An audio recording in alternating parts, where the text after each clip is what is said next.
Hi, Garmbreak1 here. You can tell that this is the editing version of me because this isn't flipped. We had a slight audio recording issue early on that I did not catch during the recording. Hi, I'm Garmbreak1. This is McGardia's Cool Crowdfunding Show. I'm here today with Jean uh, to talk about Moonsoon. And here's Jean talking about Moonsoon. So yeah, French guy, and so 18 years in Asia, no? Oh, yeah. And uh, and actually many years as a DM. Or like I don't want to say it because that reveal my age, but like very very long time. I'm kind of forever DM, uh, and maybe that's where you can have the starting seed of Moonsoon. I'm preparing right now a kind of big post-mortem, and I've been digging archives to find all the maps and so on. I have like the first map of Moonsoon, what will become Moonsoon. It started like 96. Oh, yeah. So yeah, Yeah. it's been very interesting. I'm still on it, and I'm still finding old papers that thankfully I saved through all the years and through all the countries. And back in the days where there was no way to do maps online to download them or anything, so you have to do them to draw them by hand. Yeah. Uh, and then little by little, it become more professional, and Monsoon really become uh, kind of full-time job like in 2016, so 8 years ago. And where I lived in Myanmar, so we have a like core Oh, team of people from Myanmar, uh, two very close collaborators. Sadly, cannot be there right now, but we'll have Kai to be there. She's been really hard at work on Monsoon for on her side for like 7 years. Uh, and um, and so Myanmar, also called Burma. yeah. It's uh, Of- and so yeah, a lot of Monsoon has been inspired by piece of culture and life in India, in Myanmar, and also many other things, because one of the key features of the world is you have 12 moons gravitating the world. And so I always liked the very colorful adventure of Planescape, where you can go plane hopping, but in our case of Monsoon, moon hopping, and explore the immediate vicinity of the world. And I think that's part of being the dreamer and looking at the moon and being constantly, oh, I wish I could go there. Well, in Monsoon, you can go there. So yeah, that's a little bit about the genesis. So very a campaign setting where I DM many groups through the years. And at first, uh, I speak of 30 years ago, I was very traditional, and I DM like kind of European setting, a bit like Warhammer, like D&D, kind of European style castles, European style cloth, for many years. Even it's not called European, but this is the influence. Weaponry, armors, and everything is very much Middle Ages. And then some point like, oh, let's explore other territories. Let's see what kind of interesting stories we can weave there, and so on. And so we move to the archipelago of Toulouse, which will be the main setting of Monsoon RPG. So we release on 9th of July, and it's basically a big archipelago with 8 distinct regions, and it's very importantly distinct cultures that you can actually place in your world. It's not like you don't need to absorb the world. Many DM, as I do, we are pilfering. We are master pilferer. We see things we like, and we're like, oh, okay, let's add this to my world. Let's add this to my setting. So it can be added like as a way to discover new place for your players. They just got their bot. They just get their first bot, and like, let's go there. So that's one other thing. And 12 months. And the 12 months are not only geographical location, but they are like forces. They are represented each an important aspect of the world, and they are pulsating energy. So a spellcaster in Monsoon is basically drawing strength from the moon, and that's something that I'm very happy with this part of the game design is we have a moon deck. So at the beginning of every game, you are distributed card. Every player has it. Even the DM can have some in some situations, and it represents your player, like what kind of energy he can draw. And that was also a way during playtest, I discovered that it's very hard for the DM to constantly remember the weather and the sky and where we are, and you will have players asking you, oh, what time of the day are we, and what is the weather, and often DM forget about it. You Yeah. use the rain once in a while for a big battle against a big bad guy, and because it's raining. So and but other than that, I found that some aspects are often forgotten because you are too busy, you are doing so many things, right? And the modes is a way to give this power to the player side. So the player will play a mode, and everybody will get to see it because it's placed on a mode board. And so everybody can see, oh, this moon is high in the sky right now. And you can have multiple moons. And so as the game progresses, you see multiple moons in the sky, and everybody sees them. And of course, they influence behaviors, they influence powers, they grant you powers, and they also act sometimes as a major. You have major and minor. They also act as a kind of role-playing prop. Uh, so if you do this, it's the influence of this mod, you will get a reward. And so that was very interesting conundrum at the table because like, oh, will I stay true to it? I will do that to get the power of the mod. And so it's act a bit like you see the temptation of will I behave and follow the influence of this mode? And my character will be like, I kind of did it for the power. So yeah, that's in a nutshell, continent like this big archipelago moons and how just like very briefly because they act in more ways, but how you have this moon deck in hand and how actually every player can play this to draw power from the and sometimes to have a kind of playing product or temptation to do something that maybe follows the path of the moon more than your path, and you are free to refuse it, of course.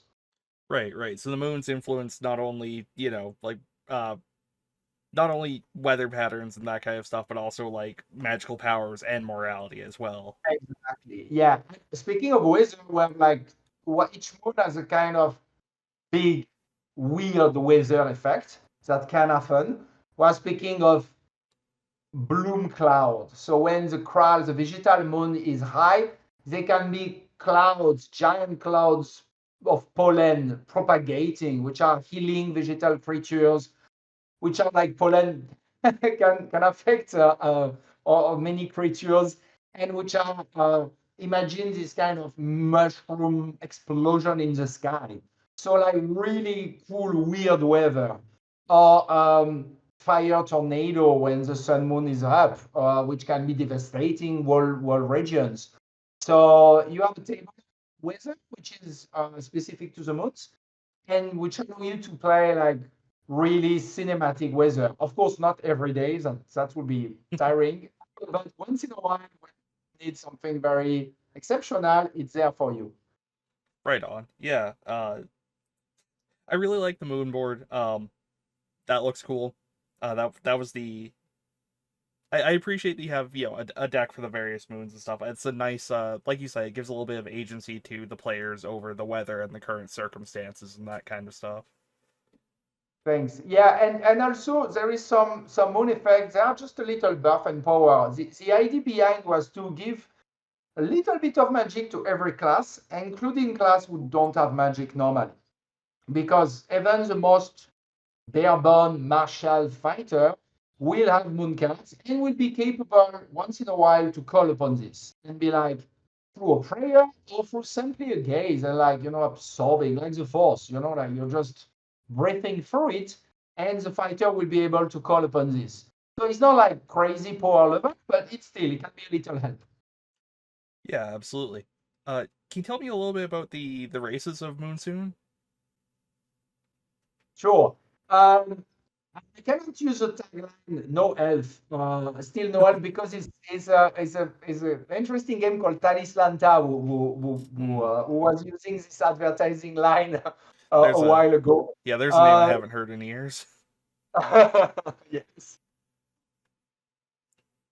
Um, but yeah, no elf, no dwarf, no human.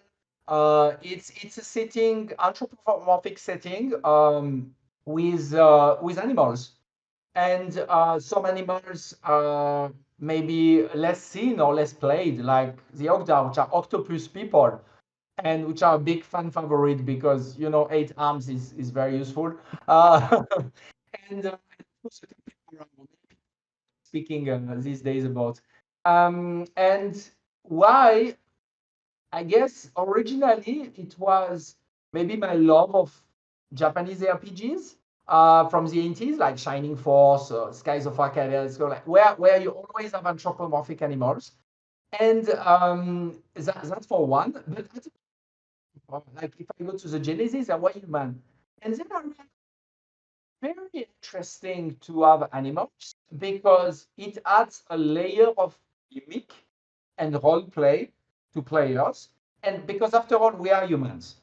So playing another human, it's okay, it's great if you enjoy it. And I'm not playing humans as well. Fun. But playing a table where everybody has anthropomorphical animals, he suddenly has from first scenario, little gimmicks, little fun attitudes you can add.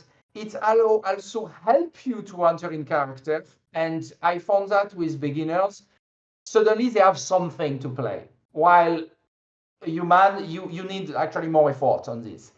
And interestingly, because some people can say, like, after a gimmick, it can fade away the novelty.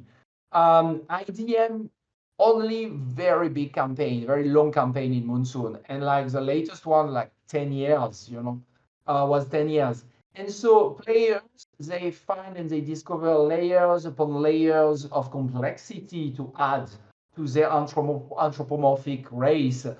And still having some elements that, how a water buffalo will think. And because he's a vegetarian, he will not think like that because omnivores think that way because we are omnivores. And so, very interestingly, but you need to have a experience with your character and you play it for many scenario and so on. And I found players adding so many very interesting layers of depth. So I like anthropomorphic animals, and one of the reasons is that at the same time it's easy to enter in. First scenario, you get a gimmick. You are your octopus. You are drinking your potion for free action, and it's fun, and everybody enjoys that. And you play your capybara, and you stay stoic as a bird land on your head.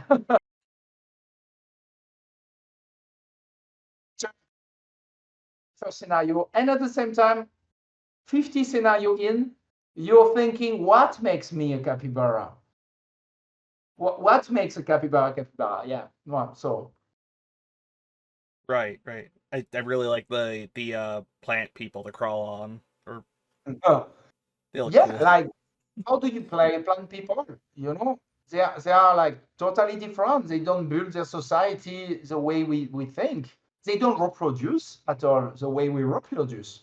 So and this is very interesting. Actually, the plant people come from very good player I had at the table who kind of created it. So it was an inclusion from a player, and it was so good and so interesting. And he built his own kingdom, and it's like with totally different rule. And that's really what I want to explain about how playing non-humans can be so interesting on the long term and in the short term. It's a Abs- challenge, a new challenge. Absolutely, yeah. So I see it. This is a full like 4 book set. You've got the player's guide, game master's guide, creature compendium, and the Equinox saga. Is that correct? Edge campaign. Yeah. Uh, So yeah, we 4 books. Originally, the monsters were in the DM's guide. And then we're like, you know what? That's so more comfortable to have the DM's guide open on one page and have the monster manual open on another. And okay, let's split it. And it's I